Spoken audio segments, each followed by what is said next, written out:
next YouTube sensation size. I'm right, I am.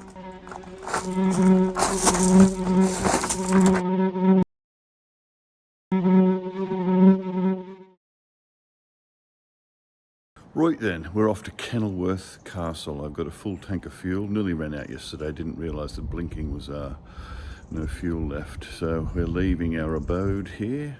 It's past Coventry. It's in Warwick somewhere. Elizabethan castle, but they've got the jousting and all that on today. It's medieval day, bank holiday today, Monday. Hello, Australia. Hello, Jeremy. How are you? I'm fine. We've got some nice weather. You're obviously used to it. Bank holiday weather. I shall make sure to subscribe to Red Fox Conglomerate. You tell everyone to subscribe. They should all be Subscribe there. Hit that button. Okay, all Hit right. that bell. Oh, hit that button. He's a good man, Jeremy. Right, there's bike. Some kind of...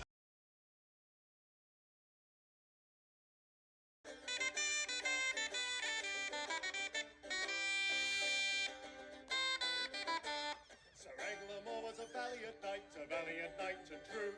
He took out his sword and he went to fight, as now I'll tell to you. He wandered over hill and dale with sword and lance and coat of mail. His health to bold Sir Eglamour, a valiant knight was he. There came a dragon out of her den, a dragon both fierce and fell. She'd slain God knows how many men, with a flame as hot as hell. And when she saw Sir Eglamour, she let out such a fearsome roar. His health to bold Sir Eglamour, a valiant knight was he. The dragon had a plaguey hide, with scales all over her skin. She could the sharpest spear abide, no sword could enter in. And now Sir Eglamour fought well, he could not break his bows to tell. And now, they're over there. Got an ambulance there waiting. Someone gets knocked off their horse. Wow, so... There's the firing holes in there, look.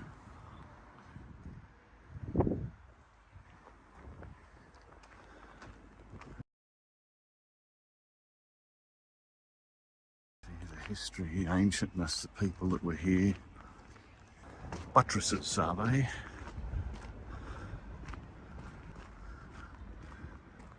I wonder if those iron gates were there before. High buttresses. There they are. How do you get in? Deary me. Sorry. You come far? Australia. Yeah, that's a long way. 14,000 miles. You got to walk all the way back here to get a ticket and then go back again. You're fine, off you go. Yes, yep. Thanks. Well, look at all the memorabilia, the chocolates, the jam. It's the stuff of the quilled writing kit. Eh? That's what you want. English rose or tankards. You want a tankard? You want a little lead fella? There you go. A horned mead vessel. Gee, they're lovely. I wouldn't mind one of them, but I've got no way to get it back to Australia.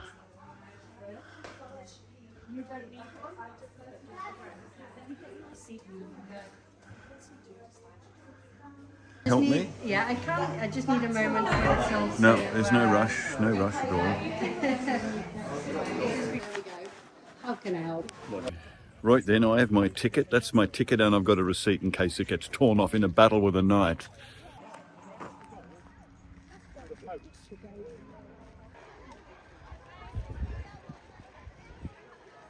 Well, I just missed the archery. That's a shame, isn't it? There's your archers. They look like longbows of some kind. Bows of yew.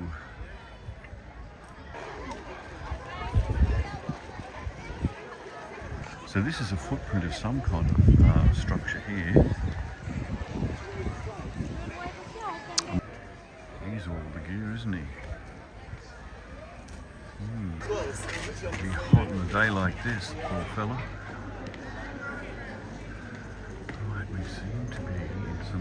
museum. These look like they've all fallen off the parapets. Drone footage.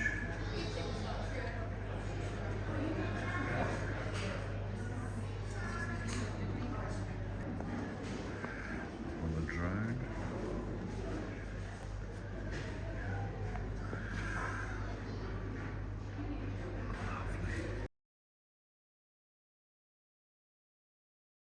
He did that with a lot of priories, shut them down. He killed all the monks at Solby.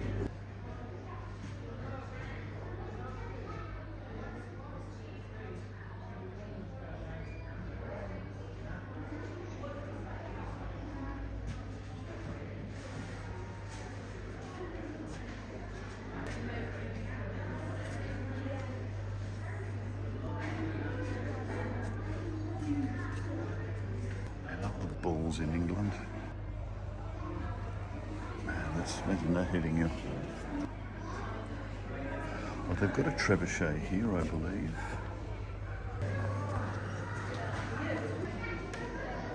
Oh, look at all that timber.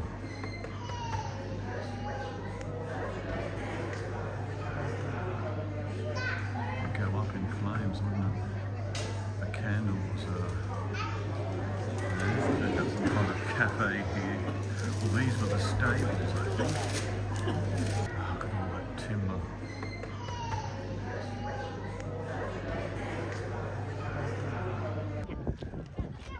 Be an English gathering without alcohol, but flags are a bit contentious at the moment. Flying flags. How about trick number 3? You're getting bored with the Diablo, aren't you?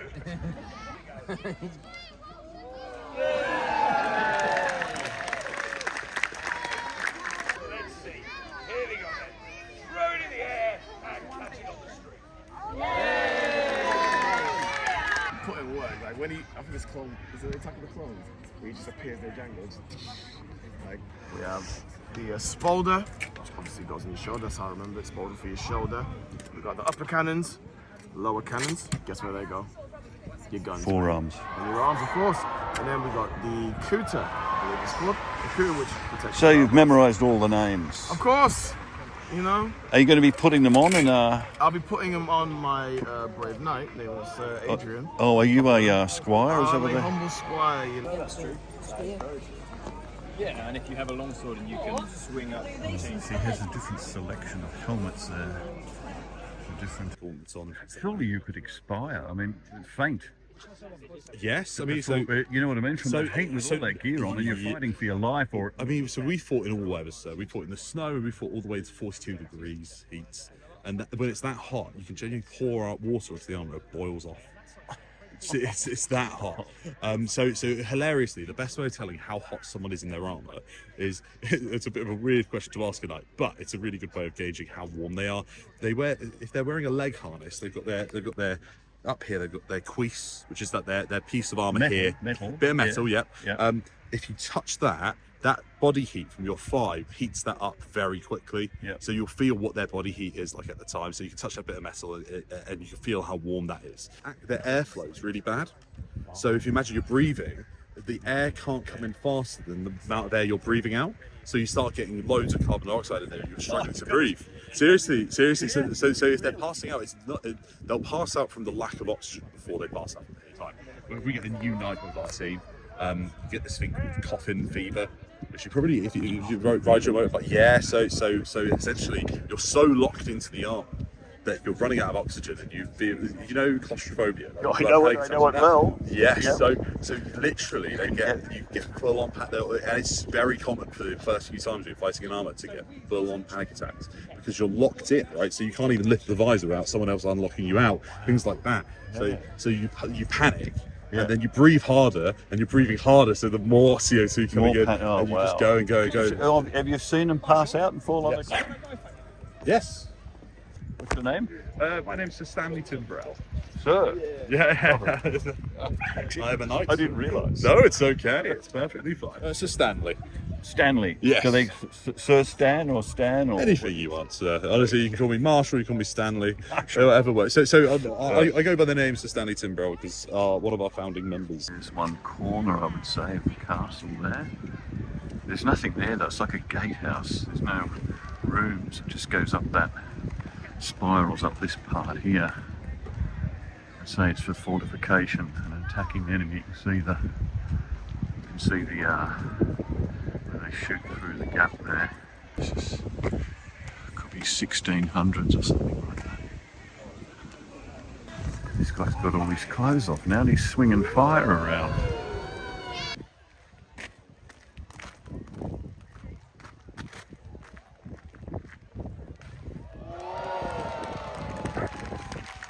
We waited all the time for that. That's where the King and Queen live, so the gardens are in here. Oh, look at that. How majestic.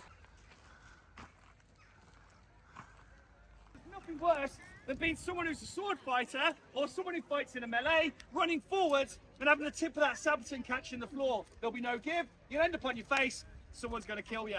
Also, let's come out here to try and stand on most of your guys' feet. You'll be able to move your feet nicer than right. I said feet then, did anyone catch that? That's not see. As it was back in the Middle Ages, you would have your armour made specifically for you. And what else you would normally see. It's made up of few. We have pullings, the part of the knee, and a cuisse over there at the top, which is the thigh plate, which looks after that.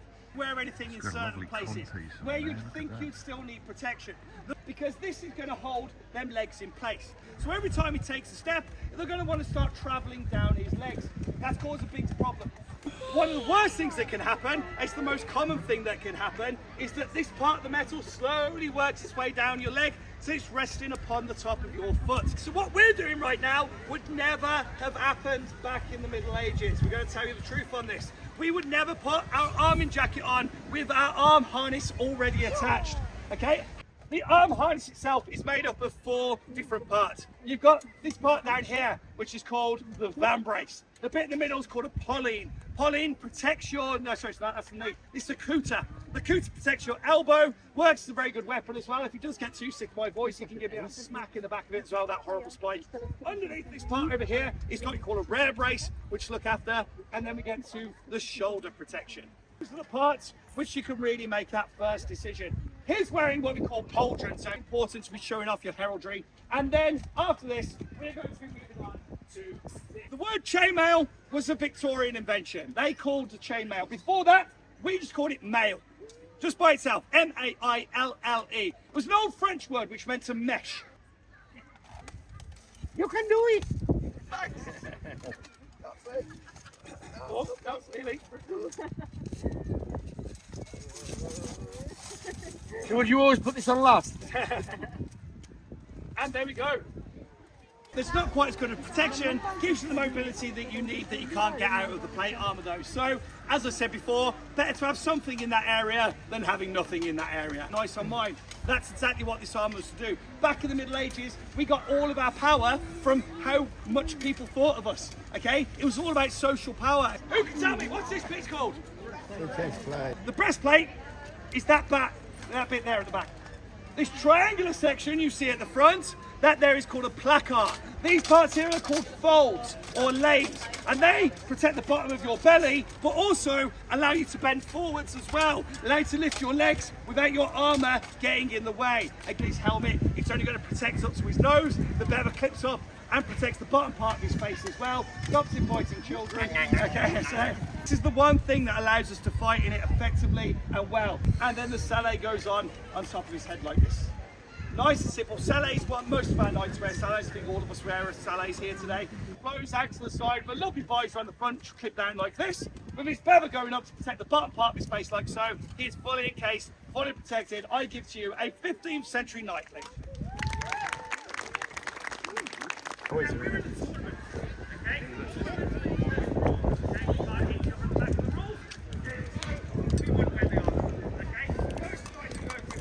Should get some of them for the motorbike, that'd be good, wouldn't it? Absolutely. Hey.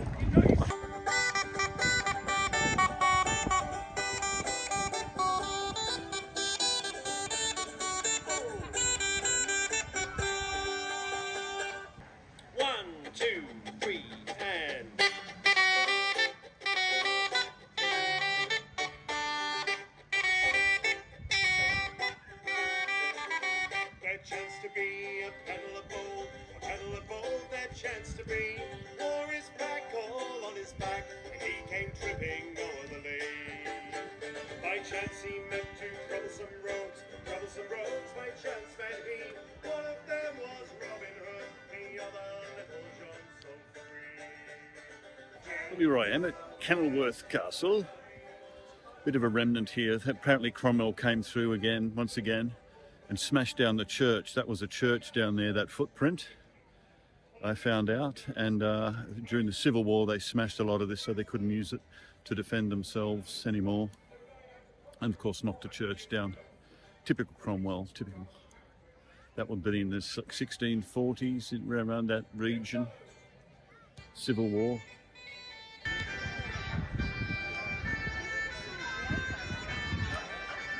Good luck there, I say. These would have had glass in them, stained glass probably, and they've all knocked out, and just the frames, beautiful stone frames for windows are there. Up there as well. Windows up the top there. Now this looks a lot older, this back section here. I smell some lovely meat cooking. It's much older, isn't it? There's a bit of a wall here.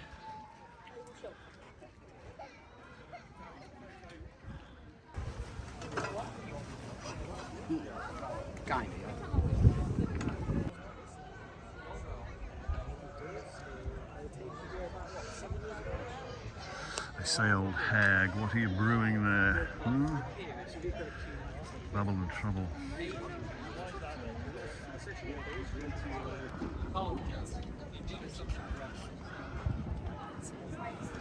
Would have been lovely windows in there, wouldn't they? There's the wall, the fort wall.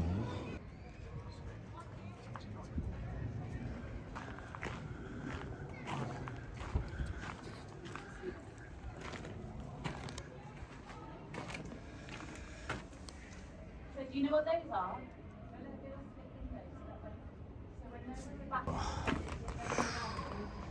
Looks cool down there. It's getting very hot in this sun, I can tell you that right now.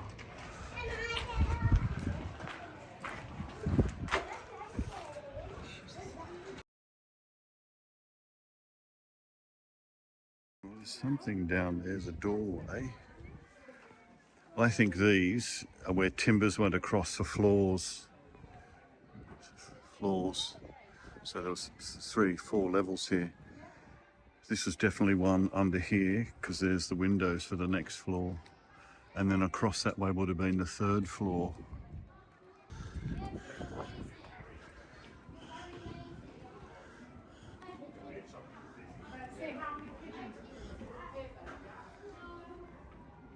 See, that's where they would have plugged in the floorboards, the floor joists for the 2nd floor.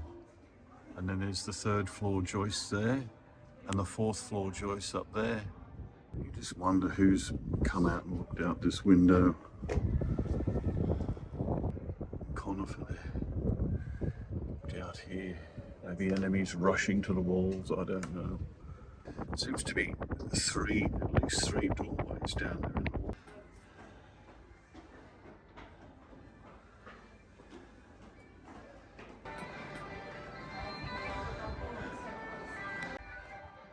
Who's got the bagpipes?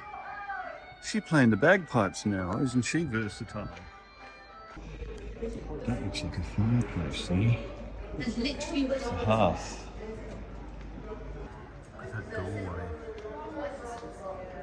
Incredible work, beautiful work. And that looks like a fire as well. That's a hearth as well.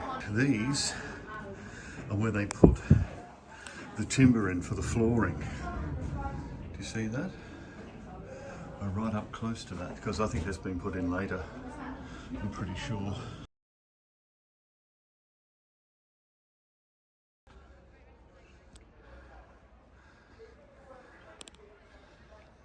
Right, well, I know for a fact that the Earl of Leicester owns Holcombe in Norfolk. He charges excessively at the moment for parking. He won't let him onto his beaches. So I wonder why he's got this tower here as well.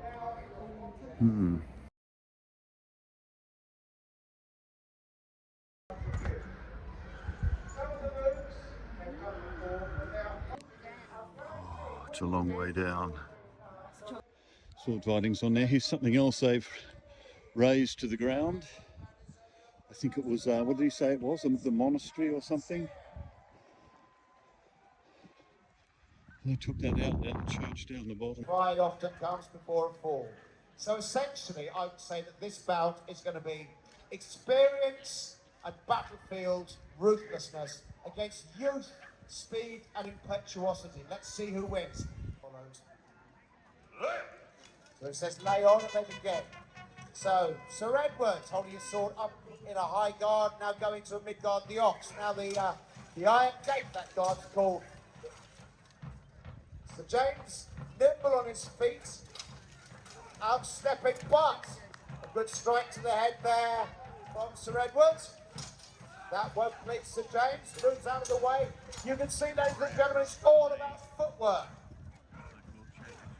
Sir James, no stranger to battlefield tactics himself. Both knights moving very quickly, and you can see those single-handed swords move very fast in the hand. You're cheering for the quick knight, cheer now. And if you're cheering for the...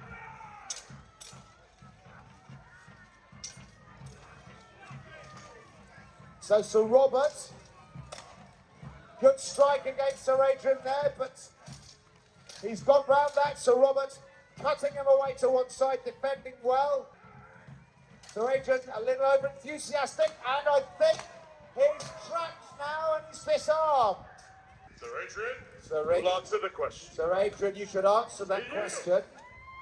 Winner, Sir Robert de Valois. Sir Robert de Valois victorious. Sir Robert nearly broken that, but he's up. Very experienced swordsman here. This is an excellent display of chivalry. These weapons are weapons of war. I do not want to see that beak being used, Sir Adrian. Fighters, So the mace and the warhammer, these are ferocious weapons. Absolutely. So Stanley just warning At the ready. our participants to be careful. Lion. So the mace and the warhammer, these are close quarter weapons. They're designed to tear into your opponent, to break bones rather than slice, to smash and concuss, to dent plates. They're fairly equally matched, I'd say. Sir Edward has driven Sir Adrian back, but Sir Adrian is giving as good as he's getting. So if you're cheering for gold, cheer now. If you're cheering for blue, cheer now.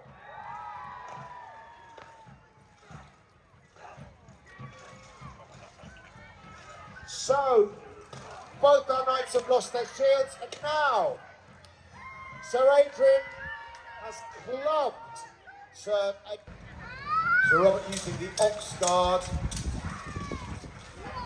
Sir Edward will want to use his speed and agility to try to get round Sir Robert.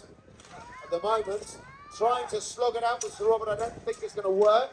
Let's see how they go. Sir Robert at the moment, he's got one-handed on the there. Good strike there. They must be getting very hot. Another 5 minutes of this and we're going to have to call the ambulance. At the ready. So this should be interesting. So both of them going for a gate guard. You see, use both hands to get on the blade of the great sword. Longer blades still, harder to manoeuvre. But more options for our knights. They still need to move quickly. Good strike there from Sir Adrian, but not decisive. You're cheering for the gold knight, cheer now. You're cheering for the red knight, cheer now. Sir James, you have the people of Kenilworth on your side. Yeah, I think I'll be using two hands on the hand. An old battlefield tactic there, but Sir Adrian. Advantage. Oh, he's disarmed Sir James and straight to the ground.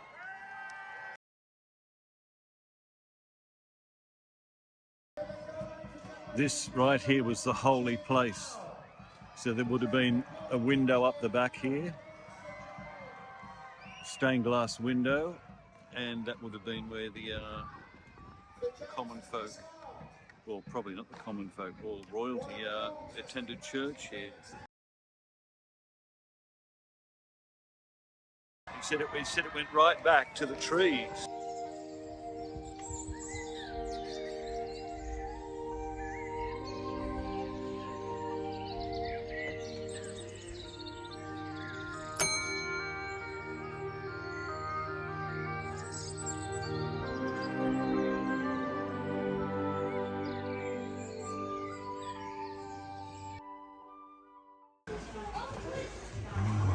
This lovely computer.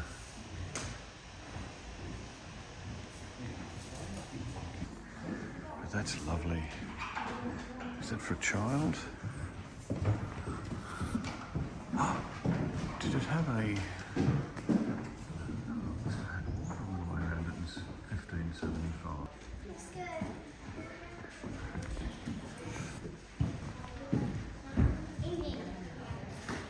Look at that fireplace. Oh, look at the work.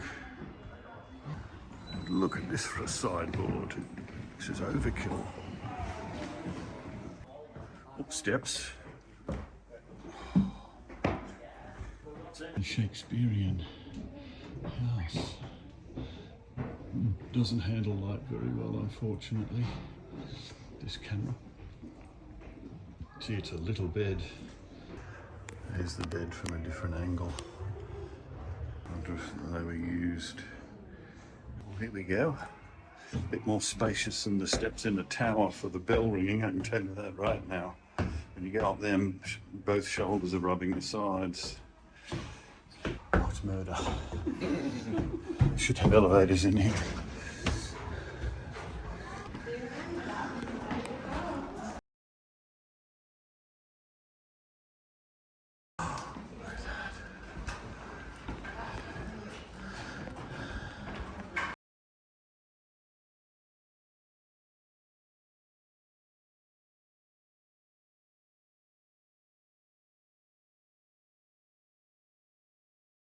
He thought I was joking when I said, do they have an elevator? There it is. Fancy putting this in here in 1575. This is amazing technology.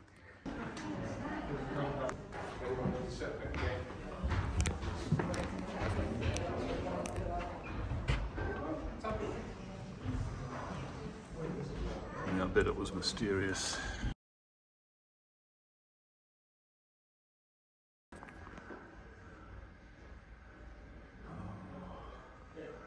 The death of Dudley.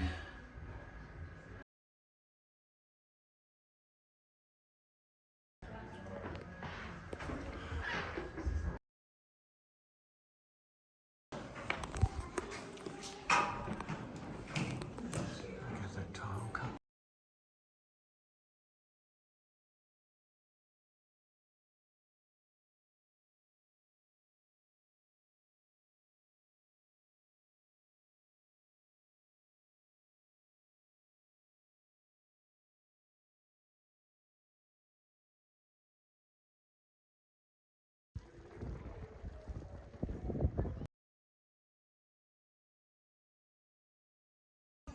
Turn around the garden, shall we?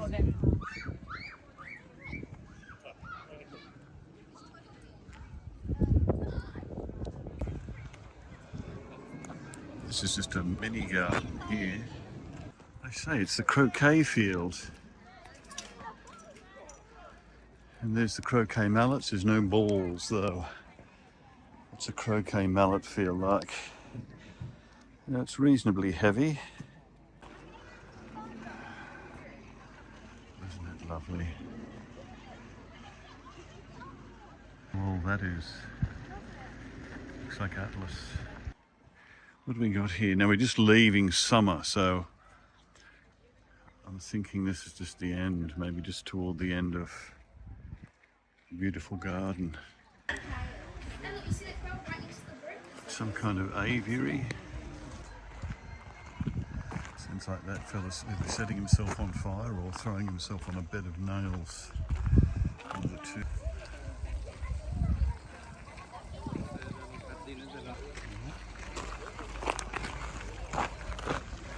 So straight in front of me, unbelievable. There we go. Just keeps going on forever. There's an apple orchard on the other side of the gardens. And yet here, look at these gates here. And this massive wall here. And up into the even more castle. This castle is huge. There's a hearth here. Just surely if this was a hearth, then this was enclosed? Or do you think it was an outdoor one?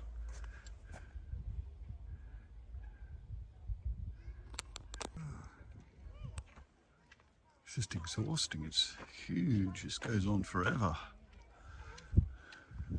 We're going to go and sit down here in the shade for a little while and rest. Right here. You can see here where they've stripped the casing stones from the outside. So they're dressed stones there along the bottom, but they've taken them all off. See that? All the way and used them somewhere else. They were dressed. Whereas I don't think these other ones are dressed. But they left the wall there. It happens a lot, the stealing of Lanercost Priory was built with the stones from Hadrian's Wall.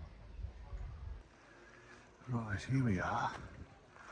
So this whole section here is caved in, this whole wall's gone from there to there. We're going to go in through this part here.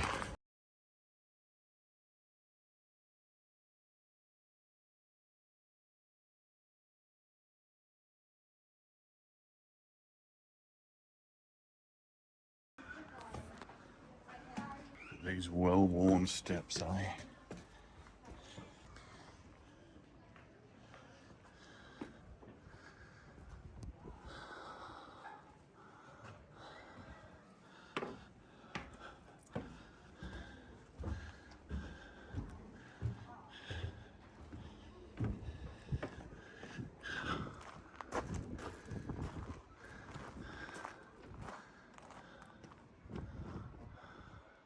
See, there was obviously a wall here, so there would have been another level up this way. What an undertaking to build all this. It's quite amazing, isn't it? Quite amazing.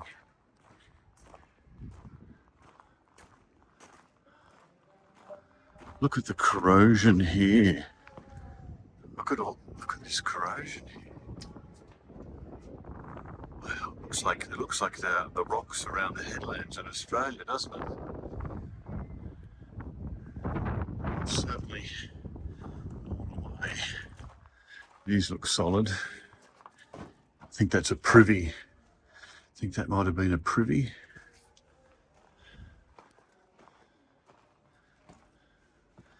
And up here, this probably just let air through. I don't think it was to shoot arrows out of. I think they just get air into the building. And they probably put a curtain in front of it during the winter. Yeah, well, it's really worn away, hasn't it? Look what those numbers are.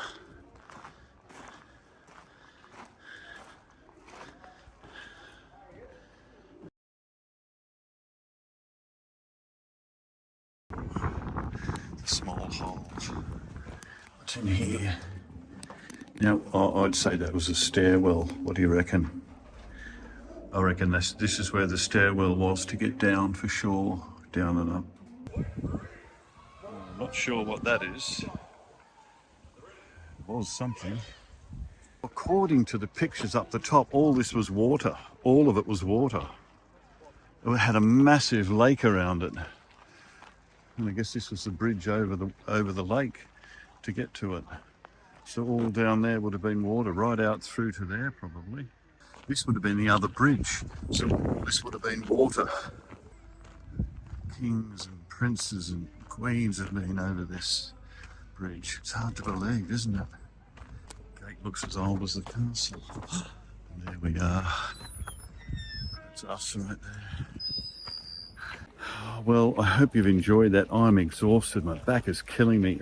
I got here at 11 and it's 3 now. That's 4 hours of walking without sitting down or anything. It's just, I sat down for 5 minutes, talked to Jeremy, but that was it.